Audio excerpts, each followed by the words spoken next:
Ada sebuah pulau yang tidak tercatat di peta, disembunyikan pemerintah dan dikatakan lebih berbahaya dari segitiga Bermuda.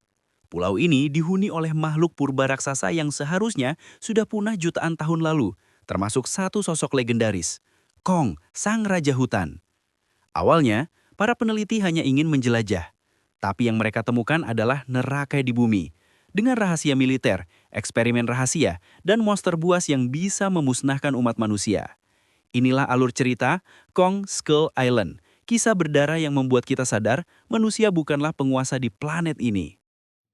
Sebelum kita memulai ke alur ceritanya, saya ingin mengajak Anda untuk subscribe ke channel ini. Dengan begitu, kalian sudah mensupport dan membantu channel ini semakin berkembang. Tanpa berlama-lama lagi, yuk langsung saja ke alur cerita Kong Skull Island.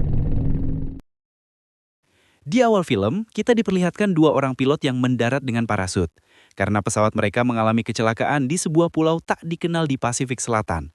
Mereka adalah tentara Amerika dan tentara Jepang. Terjadi aksi tembak-tembakan dan kejar-kejaran. Sampai akhirnya, tentara Amerika terpojok di sebuah tebing. Tentara Jepang menyerang menggunakan sebuah katana. Namun saat tentara Amerika terpojok dan hampir terbunuh, keluar sebuah tangan raksasa dari bibir tebing.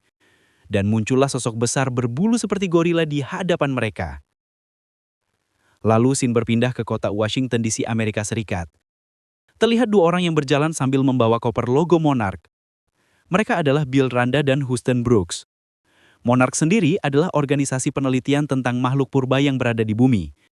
Tujuan mereka adalah bertemu Senator Willis untuk meminta izin melakukan penelitian di sebuah pulau yang baru saja mereka temukan. Bill kemudian memperlihatkan foto hasil tangkapan satelit yang menampilkan sebuah pulau misterius. Pulau yang tidak pernah tercatat dalam peta manapun.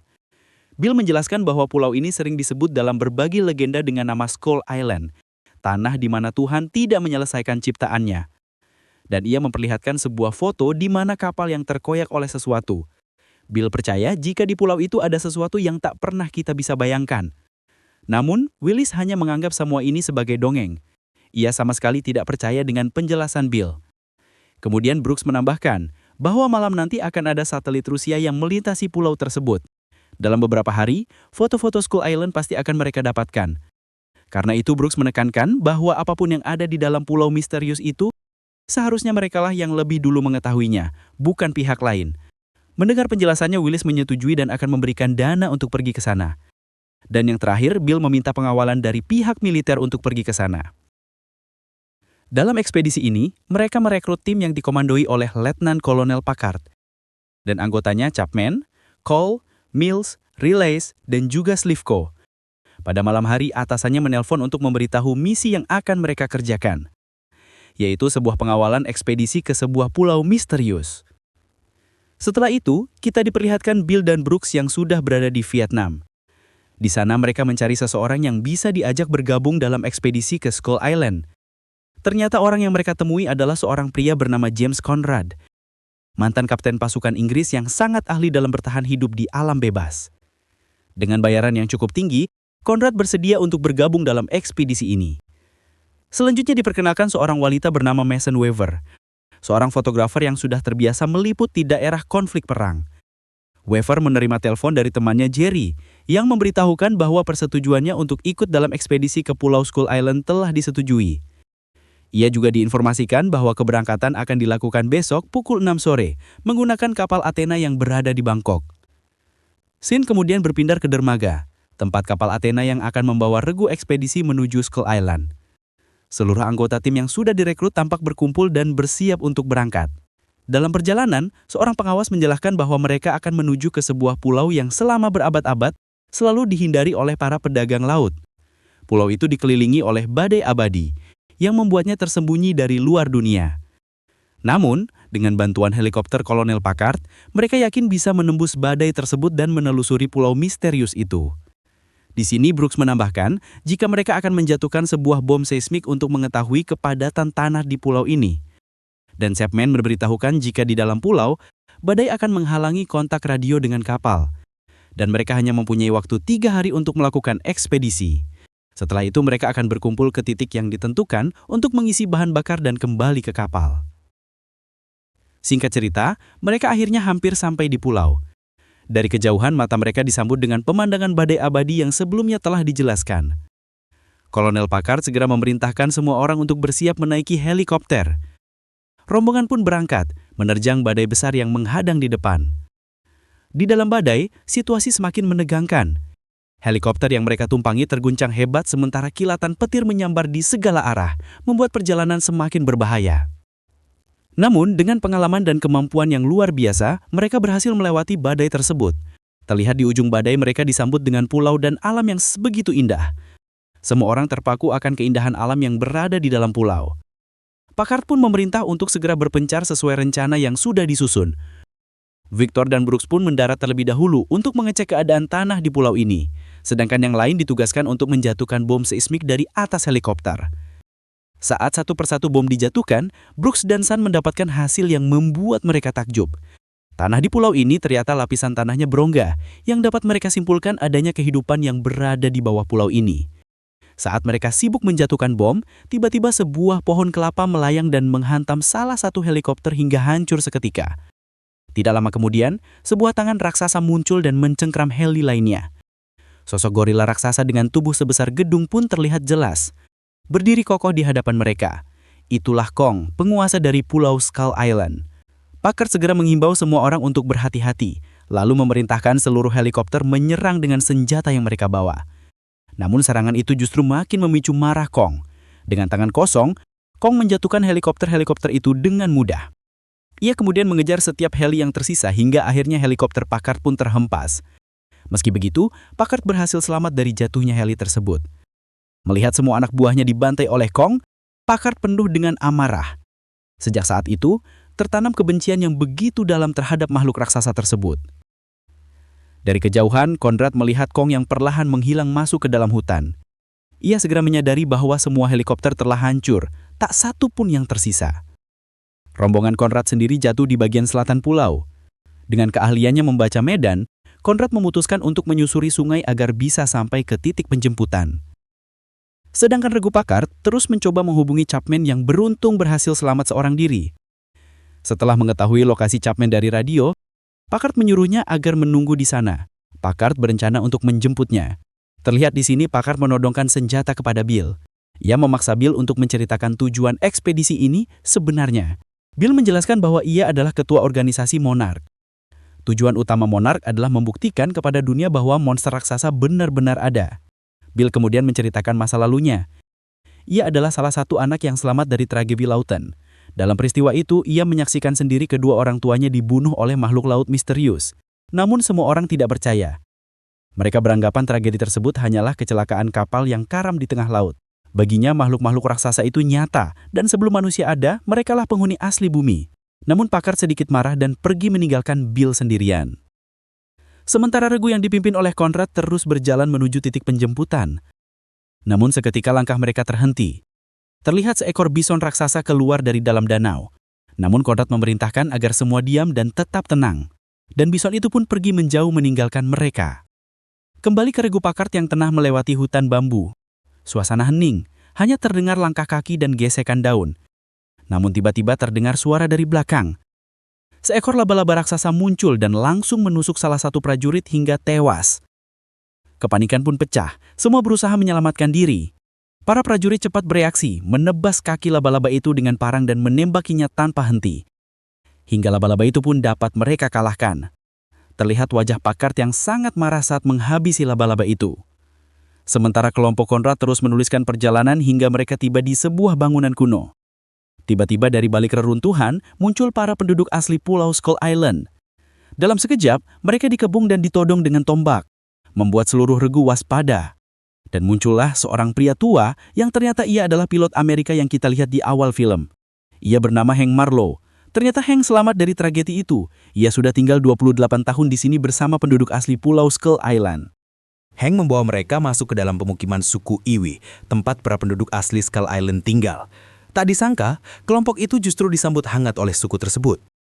Mereka kemudian diajak memasuki sebuah bangkai kapal besar yang dijadikan ruang suci oleh para penduduk.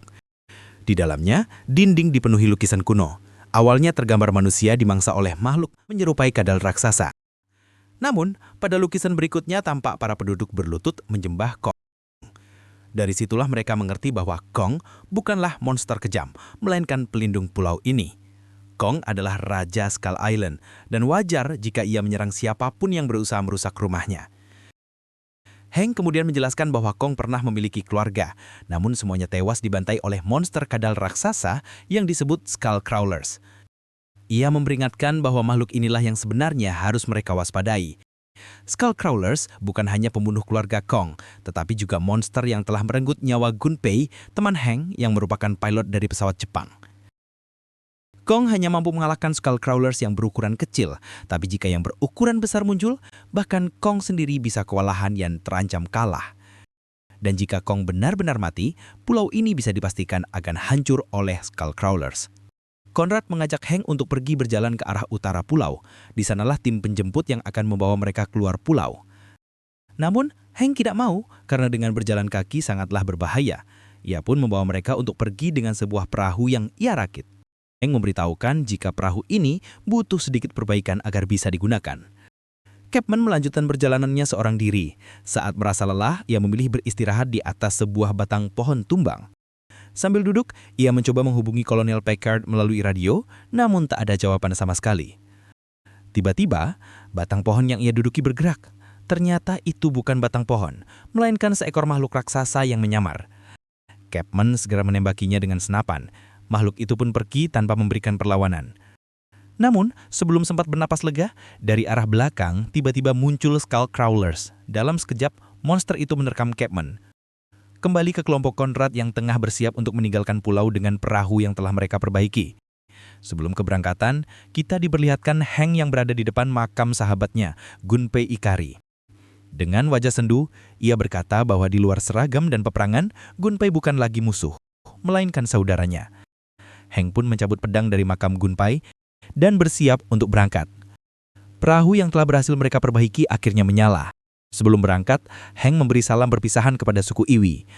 Berterima kasih karena telah menerimanya selama ini. Setelah itu, rombongan segera berlayar meninggalkan pemukiman. Di tengah perjalanan, mereka tiba-tiba menerima panggilan melalui saluran radio. Suara itu berasal dari Kolonel Packard. Slivko menjawab, memberitahukan bahwa mereka sedang berada di atas perahu dan bersiap meninggalkan pulau. Mereka meminta lokasi Packard agar bisa menjemputnya. Tak lama kemudian, Packard menembakkan suar ke langit. Dari cahaya itu, mereka menyadari bahwa lokasi Packard ternyata sangat dekat dengan posisi mereka. Namun tiba-tiba, serangan datang dari langit. Sekelompok burung menerkam Victor. Ia tak sempat menghindar, tubuhnya dicabik-cabik hingga tewas seketika. Melihat itu, Conrad memerintahkan untuk segera menjemput rombongan Packard. Setelah menunggu di tepi sungai, akhirnya rombongan Packard pun tiba. Tanpa basa-basi, Conrad langsung mengajak mereka untuk pergi meninggalkan pulau ini. Namun, Packard menolaknya. Ia hendak menjemput Capman yang berada di barak pulau ini. Hank yang mendengar itu segera memberitahukan jika di sanalah sarang dari Skull Crawlers. Ia menyarankan agar mengurungkan niatnya untuk menjemput Capman. Sempat terjadi perdebatan antara mereka, namun Conrad menyetujuinya untuk menjemput Capman. Di perjalanan mereka melihat pemandangan yang mengerikan, tempat yang dipenuhi tulang-tulang raksasa, dan disitulah jasad dari orang tua Kong. Terlihat Hank yang sangat takut karena ia tahu itu adalah sarang dari Skull Crawlers. Namun, Packard bersikeras untuk pergi ke sana. Segera mereka memasuki sarang dari Skull Crawlers.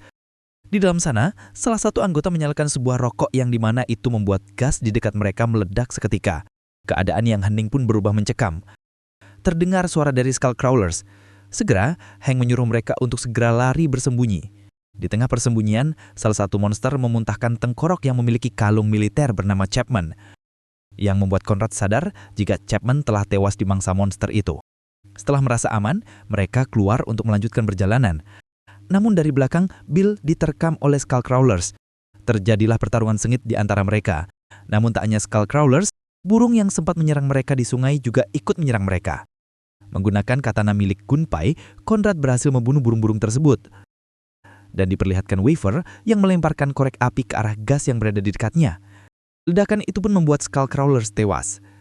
Saat mereka keluar dari sarang Skull Crawlers, Conrad memperlihatkan kalung militer milik Chapman yang sudah tewas. Ia menegaskan bahwa sebaiknya mereka segera kembali ke perahu agar bisa meninggalkan pulau secepat mungkin. Namun, Packard menolaknya. Untuk pertama kalinya, ia mengungkapkan alasan sebenarnya. Ia hendak mengambil senjata dan bahan peledak yang masih tersisa di lokasi jatuhnya helikopter Chapman. Dengan itu, ia berniat menjebak dan membunuh Kong.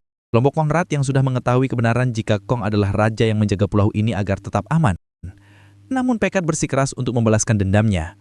Ia memutuskan untuk pergi bersama regunya sendirian, dan kelompok Konrad pun memilih untuk kembali ke perahu. Namun dalam perjalanan kembali, mereka tersesat. Ia memutuskan untuk pergi ke atas bukit untuk melihat di mana sungai berada. Sementara itu, Packard berhasil menemukan senjata dan alat peledak di heli Chapman. Saat malam tiba, mereka pun segera membuat jebakan untuk membunuh Kong. Waver dan Konrad berhasil melihat lokasi perahu itu dari atas bukit. Namun muncul Kong dari kabut tebal di hadapan mereka. Terlihat, Kong yang sedang tenang seperti tidak ada niat untuk menyakiti mereka. Waver pun memutuskan untuk memegang Kong. Namun dari kejauhan terjadi ledakan yang membuat Kong marah dan bergegas pergi ke arah ledakan tersebut. Konrad kembali ke tempat Brooks dan Hank. Ia menunjukkan arah untuk pergi ke perahu berada. Namun, Konrad memberi instruksi untuk menunggunya sampai fajar tiba. Ia hendak menyelamatkan Kong dari Packard. Hank yang mendengar hal itu memutuskan untuk ikut bersama Konrad. Kong muncul dari arah sungai, namun seketika Packard meledakkan jebakan yang telah disiapkannya. Ledakan besar itu membuat tubuh Kong terbakar. Ia pun jatuh tak berdaya di tepi sungai. Saat Kong pingsan, Packard bersiap meledakkan bom yang telah ia pasang untuk mengakhiri hidup sang raksasa. Namun, Konrad segera menghadangnya, memohon agar ia tidak membunuh Kong. Dengan kata-katanya, Konrad berhasil menyadarkan para prajurit lain bahwa Kong bukanlah musuh mereka. Tiba-tiba, dari dalam sungai muncul seekor Skullcrawlers raksasa, jauh lebih besar dari yang pernah mereka lihat. Melihat itu, Konrad dan para prajurit segera melarikan diri. Hanya Packard yang tetap berdiri di tempatnya. Kemudian, Kong balik bangkit, dengan sekali hentakan, ia menghancurkan Packard hingga tewas. Pertarungan sengit pun pecah antara Kong dengan Skullcrawlers. Namun, dalam kondisi tubuh yang lemah akibat jebakan Packard, Kong kesulitan dan akhirnya tumbang. Pagi harinya, kelompok Konrad bingung di mana lokasi tempat perahu berada. Ia menyuruh Waver untuk menembakkan suar dari atas bukit agar Brooks bisa melihat lokasi mereka. Dari belakang, Skullcrawlers yang sedang mengejar mereka semakin mendekat. Mereka pun mencoba untuk menarik perhatian monster itu untuk mengikuti mereka. Tiba-tiba datang Kong yang menyerang dari arah belakang. Jadi pertarungan sengit di antara Kong dan Skullcrawlers. Waver pun berhasil menembakkan suar yang dapat dilihat oleh Brooks. Kong yang lemah pun kalah dan tersangkut rantai kapal. Dari kejauhan, Brooks menembakkan senapan mesin ke arah Skullcrawlers. Monster itu pun berjalan ke arah perahu. Semua orang membantu Kong dengan menembaki Skullcrawlers dengan senjata seadanya. Akhirnya, Kong berhasil membebaskan diri dari jeratan rantai kapal. Ia melemparkan baling-baling kapal ke arah Skullcrawlers dan berhasil melukainya. Dengan sisa tenaganya, Kong menghantam dan berhasil menjatuhkan Skullcrawlers. Namun di tengah kekacauan itu, Waver terjatuh dari atas bukit dan tercebur ke dalam sungai. Kong segera menyelamatkannya sebelum ia tenggelam. Saat Kong mengangkat Waver di genggamannya, tiba-tiba Skullcrawlers yang sempat digerak tewas bangkit kembali. Monster itu menyerang dengan ganas, namun Kong tetap bertarung sambil menjaga Waver di tangannya. Dalam duel sengit itu, Kong akhirnya berhasil mengalahkan lawannya. Kong pun mengembalikan Waver kepada Konrad. Setelah itu, mereka melanjutkan perjalanan ke arah utara pulau. Di sana sudah ada 3 helikopter yang sudah menjemput mereka untuk kembali pulang ke rumah. Hank Marlowe akhirnya berhasil kembali ke rumah setelah dinyatakan hilang selama 28 tahun. Dengan penuh haru, ia kembali bertemu dengan anak dan istrinya yang selama ini menunggunya. Sementara itu, di akhir film kita diperlihatkan Konrad dan Waver yang diberitahu sebuah rahasia besar. Pulau ini hanyalah permulaan. Masih banyak makhluk raksasa lain yang bersembunyi di dunia di tempat-tempat yang belum pernah dijamah manusia. Dunia ini bukan milik kita, tapi milik mereka.